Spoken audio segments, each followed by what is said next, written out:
بسم اللہ الرحمن الرحیم۔ السلام علیکم۔ ماں پارا اردو سٹوریز میں آپ سب کو خوش آمدید۔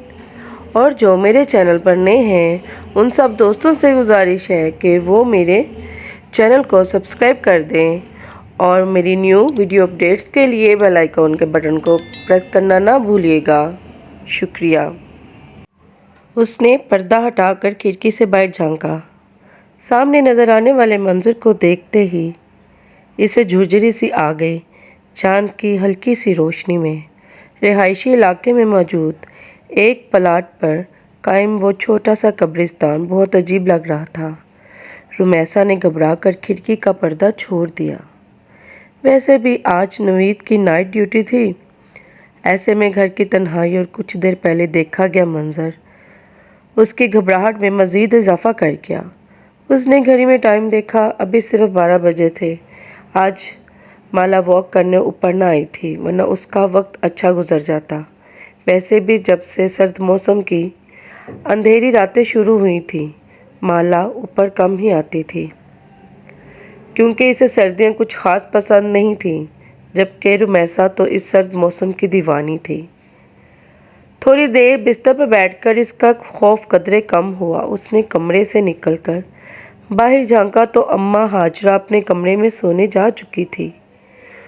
رمیسا نے کافی میکر نکالا، لانچ میں رکھا ٹی وی چلایا۔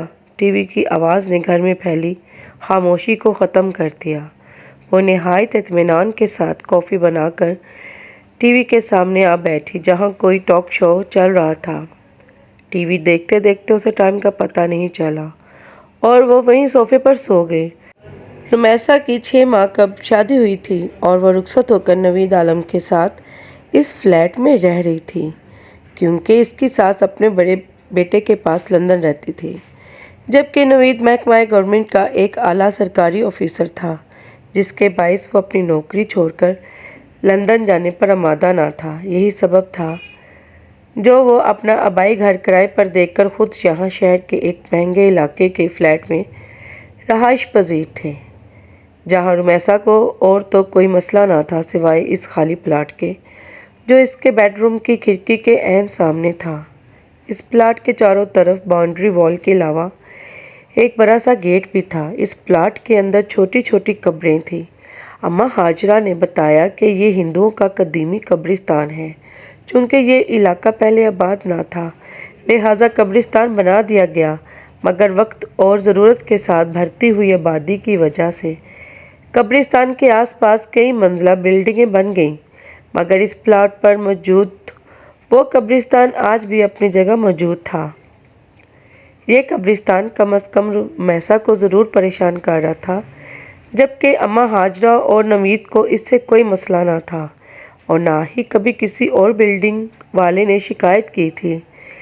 اس لیے رمیسا بھی خاموش تھی، کیونکہ اسے لگتا تھا شاید یہ پریشانی اس کی اپنی خود ساختہ ہے، ورنہ دوسرے لوگوں کو کوئی پرابلم نہ تھی کہ رہائشی علاقے میں یہ قبرستان ہے۔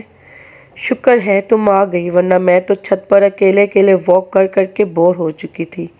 سیڑھیوں سے اوپر آنے والا سایہ مالا کا تھا۔ رمیسا اسے دیکھتے ہی کھل گئی۔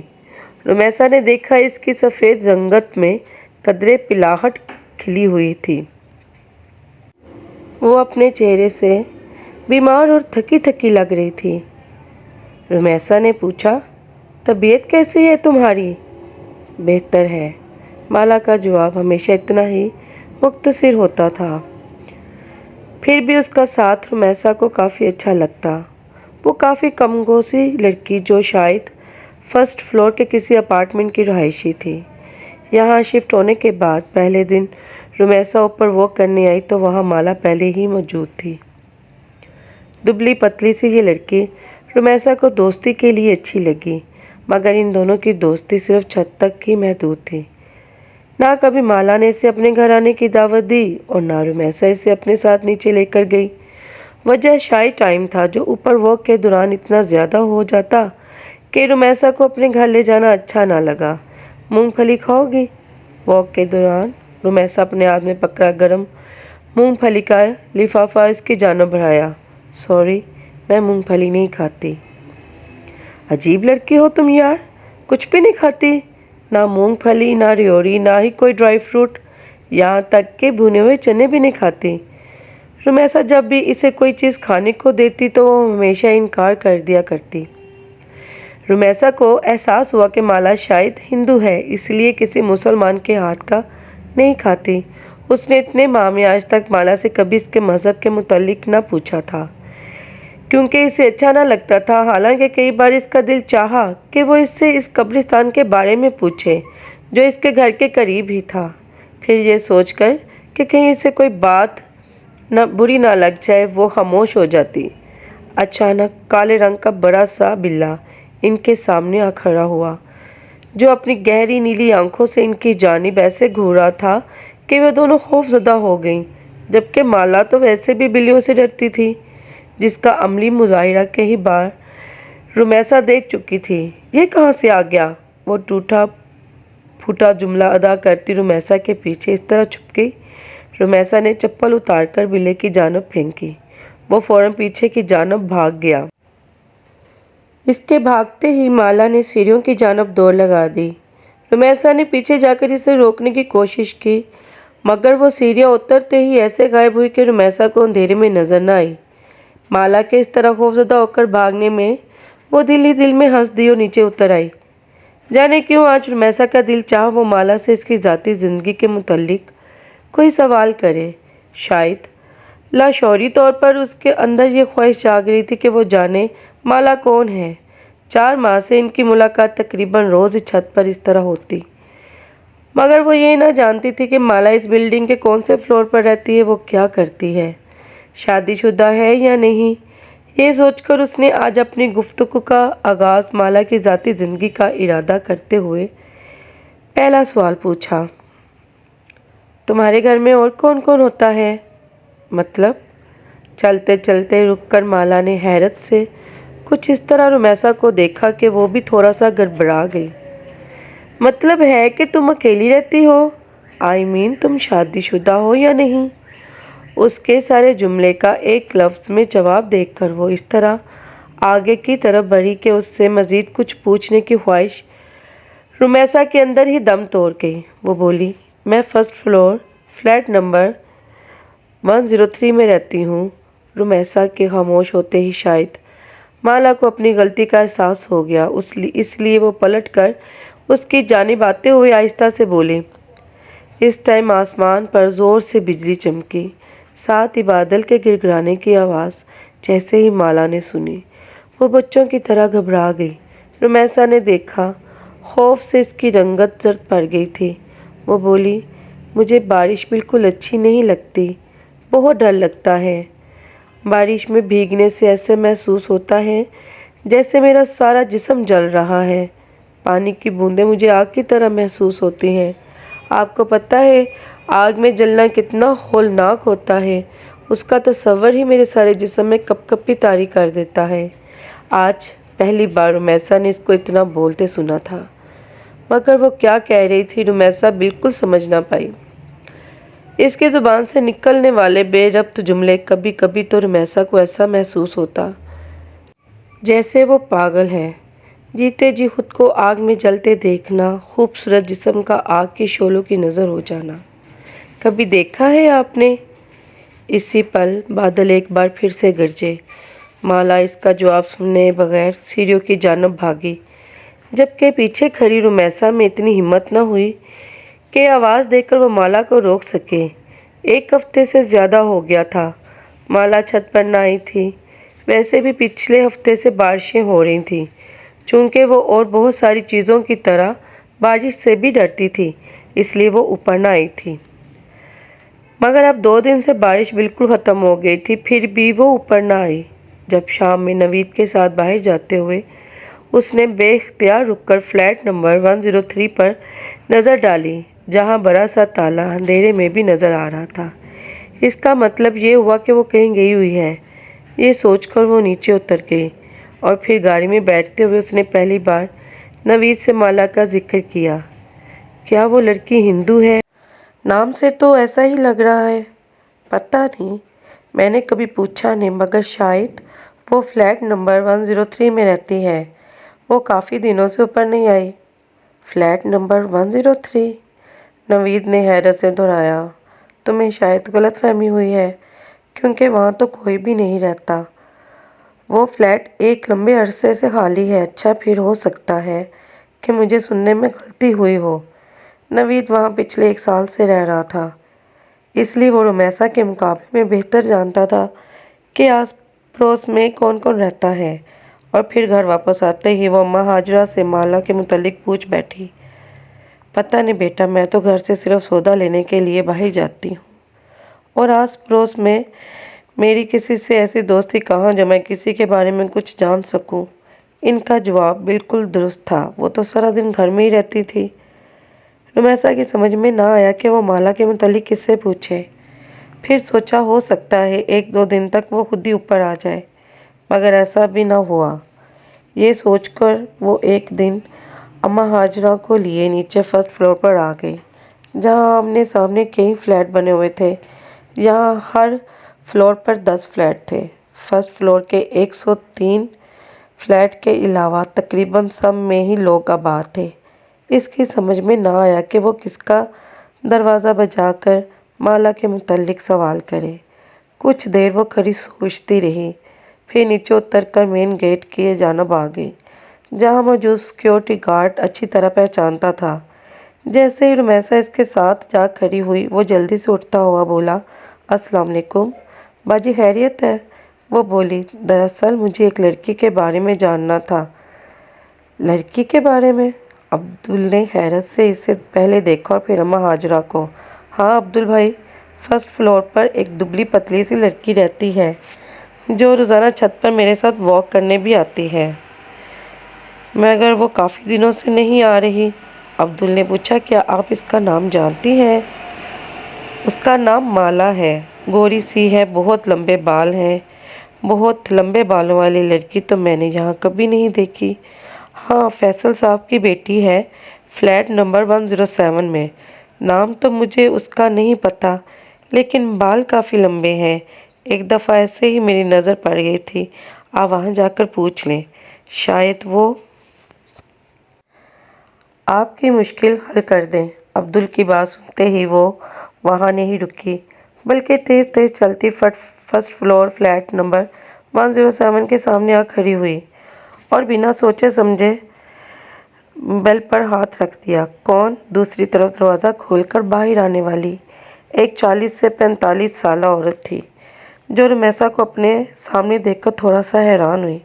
अस्सलाम वालेकुम जी, मैं मिसेज़ नवीद हूँ। इसी बिल्डिंग के 3rd फ्लोर पर मेरी रहाइश है। मुझे दरअसल माला से मिलना है। तेज़ तेज़ बोलते हुए उसने जल्दी से अपना मुद्दा बयान किया। इसे ऐसा महसूस हो रहा था जैसे अगले पल इसकी ख्वाहिश के ऐन मुताबिक माला इसके सामने आ जाएगी। कौन माला? जवाब इसकी तवक्का के खिलाफ था। अब रुमैसा की समझ में ना आया कि वो क्या कहे। एक 16-17 साल लड़की इस औरत के करीब आ खड़ी हुई। रुमैसा ने देखा इसके लंबे स्याह बाल कमर से नीचे झूल रहे थे, मगर जाहिर है वो माला नहीं थी। मायूसी के साथ साथ वो शर्मिंदा भी हुई। सॉरी, दरअसल मुझे लगा शायद माला इसी फ्लैट में रहती है। नहीं, इस फ्लैट में तो नहीं, यहाँ तो मैं और मेरी इकलौती बेटी रहते हैं, जबकि मेरा ख्याल है कि हमारे फ्लोर पर माला नामी कोई लड़की नहीं रहती। दरअसल मुझे उसने अपने फ्लैट का नंबर 103 बताया था, तो उन्होंने बोला 103 तो पिछले कई सालों से खाली पड़ा है। बहुत साल पहले यहाँ एक फैमिली आबाद थी, फिर इनके साथ एक ऐसा हादसा हुआ कि वो लोग ये घर छोड़कर चले गए। दोबारा यहाँ कोई नहीं आया। दरवाजे पर खड़े खड़े इस खातून ने रुमैसा को तफसील बताना शुरू कर दी। ना चाहते हुए भी रुमैसा पूछ बैठी, कौन सा हादसा? वो खातून बोली, सुना है इनकी जवान बेटी कहीं अचानक गायब हो गई थी। बहुत तलाश किया मगर वो ना मिली। शायद बदनामी से बचने के लिए उसके माँ बाप ये घर छोड़कर चले गए। लेकिन इनके जाने के कुछ दिनों बाद फ्लैट से उठने वाली बदबू ने सबको अपनी जानिब मुतवज्जा कर लिया। जब पुलिस ताला तोड़कर अंदर दाखिल हुई तो एक नौजवान लड़की की ताफुनशुदा लाश पड़ी थी। उसकी बदबू ने पूरे मोहल्ले को अपनी लपेट में लिया हुआ था। बोलते बोलते वह खातून एक पल के लिए खामोश हो गई। रुमैसा ने पलटकर फ्लैट नंबर 103 के दरवाजे पर नज़र डाली। मगर लड़की तो गायब हुई थी, फिर लाश घर से कैसे मिली? रुमैसा ने हैरत से सवाल किया। यही बात तो आज तक किसी की समझ में नहीं आई कि आखिर वो मर्द औरत कौन थे। क्या वाकई वो इस लड़की के माँ बाप थे जो अपनी बेटी की लाश को इस तरह फ्लैट में छोड़कर भाग गए? पुलिस का ख्याल था शायद वो लड़की वापस आ गई थी जिसे उसके बाप ने गैरत के नाम पर कत्ल कर दिया और लाश को घर में छोड़कर भाग गए। उफ, इस कदर सफाकी! रुमैसा ने खौफ से झुरझुरी ली। हाँ, यही वजह है कि ये फ्लैट दोबारा आबाद नहीं हुआ। कातिल इसे वीरान कर कर निकल गए और फिर चाहने के बावजूद कोई इसे आबाद ना कर सका। एक डर और खौफ इस फ्लैट के हवाले से ऐसा लोगों में उजागर हुआ कि शायद अभी तक दूर नहीं हुआ। अरे, मैं यहाँ खड़े खड़े ही सब बातें कर रही हूँ। आप अंदर तो आए। शायद इस औरत को एहसास हो गया था कि पिछले आधे घंटे से वो रुमैसा के साथ दरवाजे पर ही खड़ी थी। नहीं शुक्रिया, अब मैं जाऊँगी। मेरे मियाँ के घर आने का वक्त हो गया है।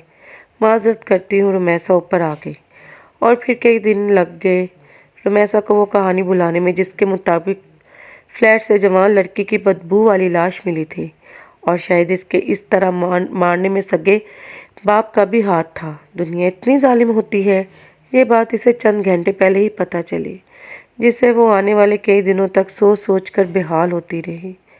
रुमैसा फ्लैट नंबर 103 का हादसा चंद ही दिनों में बिल्कुल फरामोश कर बैठी, मगर माला की तलाश इसके वजूद के अंदर कहीं इंतज़ार कर रही थी कि शायद कभी ज़िंदगी में इसे माला दोबारा मिले। यही वजह थी कि वो बिल्डिंग में आने जाने वाली हर लड़की को गौर से देखती। कभी जो किसी डिपार्टमेंटल स्टोर में जाना होता तो इसकी मतलाशी निगाहें माला को खोजती रहती। सड़क से गुजरने वाली हर लड़की में वो माला को तलाशती, मगर माला न जाने कहाँ गुम हो गई थी, जो हर बार रुमैसा की तलाश को नाकामी का मुंह देखना पड़ता। इसकी तलाश, माला के साथ लगन इतनी सच्ची थी कि एक दिन वो इसमें कामयाब हो गई, मगर ऐसी कामयाबी जिसके बाद कई सालों रुमैसा का ये दिल सोच कर कांपता रहा कि उसने माला की तलाश की इतनी कोशिश आखिर की क्यों। वो जाती सर्दियों की एक शाम थी। अम्मा हाजरा को सुबह से ही नज़ला ज़ुकाम ने जकड़ रखा था, जिसके बाइस वो अपनी चारपाई पर रज़ाई ओढ़े पड़ी थी। नवीद आलम ऑफिस के किसी काम के सिलसिले में कल क्वेटा गया हुआ था और इस तन्हाई में रुमैसा का दिल बेहद घबरा रहा था। 2 घंटे उसने लाहौर अपनी अम्मी जान और बहन से बात की। फिर जैसे ही फ़ोन बंद किया इसे ऐसा महसूस हुआ जैसे कोई बैरूनी दरवाजे के पास से गुजरकर ऊपर जाने वाली सीढ़ियों की जानब बढ़ा है। इसका अंदरूनी लकड़ी का दरवाज़ा खुला था, जबकि इसके बाहर मौजूद ग्रिल को वो हमेशा अंदर से लॉक रखती थी। तन्हाई में उबरने वाले तजस्सुस के हाथों मजबूर होकर उसने ग्रिल के बाहर झांका। एक बहुत लंबे बालों वाली लड़की तेज़ तेज़ ऊपर सीढ़ियाँ चढ़ती जा रही थी। रुमैसा को लगा वो माला है। वो जल्दी से अपना दुपट्टा ओढ़े इस लड़की के पीछे लपकी तो ऊपर छत पर जाकर गायब हो चुकी थी। रुमैसा तेज़ी से सीढ़ियाँ चढ़ती ऊपर आई। सरे शाम ही छत पर अंधेरा छाया हुआ था। आखिरी सीढ़ी पर कदम रखकर रुमैसा ने जैसे ही सीढ़ियों के करीब मौजूद बल्ब ऑन किया, उसकी रोशनी पूरी छत पर फैल गई। माला, माला! ऊपर चढ़ते उसने आवाज़ लगाई। इसकी आवाज़ पर किसी ने कोई जवाब नहीं दिया। रुमैसा ने थोड़ा मज़ीद आगे बढ़कर देखा। चारों तरफ एक हू का आलम था। छत बिल्कुल खाली पड़ी थी। वो एकदम घबराकर वापस पलटी तो उसका पाँव इस काले बिल्ले से टकरा गया जो हमेशा माला को खौफजदा कर देता था। बिल्ले ने बिलबिला कर रुमैसा की जानब देखा। इसकी चमकती मोटी कांच जैसी आंखों में जाने क्या था कि रुमैसा एक खौफजदा होकर नीचे भागी। कांपते हाथों से ग्रिल का लॉक खोला तो सामने ही अम्मा हाजरा खड़ी थी। बेटा, तुम कहाँ चली गई थी? नवीद साहब का फ़ोन आया था, तुम्हारी खैरियत पूछ रहे थे। इन्हें फ़ोन करके जवाब दे दो। बात करते करते अम्मा हाजरा को एहसास हुआ कि रुमैसा कुछ घबराई हुई है। क्या बात है बेटा, सब खैर तो है? जवाबन रुमैसा ने कुछ देर कबल वाला सारा वाक़या सुना दिया, जिसे सुनते ही अम्मा हाजरा ने इसकी तरफ देखते हुए कहा, मेरी बात मानो तो बेटा इस लड़की को भूल जाओ, क्योंकि मुझे ऐसा महसूस हो रहा है जैसे तुमने इसे अपने हवासों पर पूरी तरह सवार कर लिया है। वो तुम्हारे ख्यालों से निकल कर ایک شکل میں ڈھل گئی ہے جو تم میں ہر وقت یہاں وہاں دکھائی دے رہی ہے۔ میرا خیال ہے ماں آپ درست کہہ رہی ہیں، رمیسا نے گہرا سانس لیتے ہوئے کہا۔ مجھے شاید وہم ہوا تھا کہ کوئی اوپر گیا ہے، بلا وجہ ہی اوپر بھاگی، شاید دماغ خراب ہو گیا ہے۔ اور رات کے کھانے تک وہ شام کا واقعہ بالکل بھول چکی تھی۔ کھانا کھا کر اس نے نوید سے فون پر بات کی، پھر کافی بنا کر ٹی وی کے سامنے آ بیٹھی۔ جب اسی پل باہر ہلکی ہلکی بارش شروع ہو گئی، رمیسا کافی کا کپ لے کر اپنے کمرے میں موجود کھڑکی کے سامنے آ گئی۔ ابھی اس نے پردہ ہٹا کر باہر دیکھا ہی تھا کہ اسے محسوس ہوا سامنے قبرستان کے بیچوں بیچ کوئی کھڑا ہے۔ وہ جلدی سے کھڑکی کی آڑ میں ہو گئی، شاید کوئی چور یا ڈاکو تھا یا پھر کوئی غریب کچرا چننے والا بچہ جو شاید بارش سے پناہ لینے کے لیے رات کے اس پل قبرستان میں داخل ہوا تھا۔ ایسے ہی وقت گزاری کے طور پر رمیسا اسے دیکھ رہی تھی جب وہ سایہ آہستہ آہستہ چلتا ہوا قبرستان سے باہر نکل آیا۔ رمیسا نے دیکھا وہ ایک لڑکی تھی جو دھیرے دھیرے چلتی روڈ پر لگے پیلے بلب کے نیچے آ کھڑی ہوئی۔ لمبے سیاہ بال اس کی پشت پر پھیلے تھے۔ وہ یقیناً مالا تھی، جو کہ رمیسا کا وہم ہرگز نہیں تھا۔ اس نے جلدی سے کھڑکی کھول کر نیچے جھانکا تاکہ مالا کو آواز دے کر اپنی طرف متوجہ کر سکے، لیکن اس کے آواز دینے سے قبل ہی مالا نے بجلی کے کھمبے کے پاس کھڑے ہو کر اوپر دیکھا۔ اتنی دور سے بھی رمیسا کو لگا مالا اسے دیکھ کر مسکرا رہی تھی۔ مالا کی مسکراہٹ میں نہ جانے ایسا کیا تھا کہ رمیسا خوف زدہ ہو کر تھوڑا پیچھے ہو گئی، جبکہ اسی پل مالا پلٹی اور سست قدمی سے چلتی قبرستان کے اندر ہو گئی۔ اس کے اندر داخل ہوتے ہی فضا میں پھیلا اندھیرا مزید گہرا ہو گیا۔ رمیسا نے آنکھیں پھاڑ کر چاروں طرف دیکھا، وہ قبرستان بالکل خالی تھا۔ اف میرے خدا! خوف کی ایک جھرجھری نے اسے اس طرح اپنی لپیٹ میں لیا کہ وہ کھڑے کھڑے زمین پر گر گئی۔ زمین پر گرتے وقت مالا کے الفاظ اس کے کانوں میں گونج رہے تھے۔ بارش کی بوندیں میرے جسم پر آگ کی طرح برستی ہیں۔ تم نے کبھی کسی کو جلتے ہوئے دیکھا ہے؟ جلنے کی تکلیف اور اس کے ساتھ رمیسا بے ہوش ہو گئی۔ جب اسے ہوش آیا تو اس کی امی اور نوید عالم دونوں اسپتال میں اس کے پاس تھے۔ بقول نوید کے رمیسا ایک ہفتے بعد ہوش میں آئی تھی۔ وہ کیوں بے ہوش ہوئی تھی وہ یہ چاہ کر بھی کسی کو نہ بتا سکی، مگر اس کی حالت کے پیش نظر بغیر اس کے کہے اپنا گھر تبدیل کر لیا، اور زندگی میں دوبارہ وہ کبھی اس طرف نہ گئی جہاں آخری بار اس نے مالا کو دیکھا تھا۔ مالا کون تھی، کہاں رہتی تھی، یہ سب جاننے کی خواہش دم توڑ گئی تھی، یا شاید وہ جان گئی تھی مالا کی اصل حقیقت کیا ہے۔ تو دوستو، کیسی لگی آپ کو یہ کہانی؟ اگر تو آپ کو میری یہ کہانی پسند آئی ہے تو اسے لائک کریں، شیئر کریں اور دعاؤں میں یاد رکھیں۔ جزاک اللہ خیر۔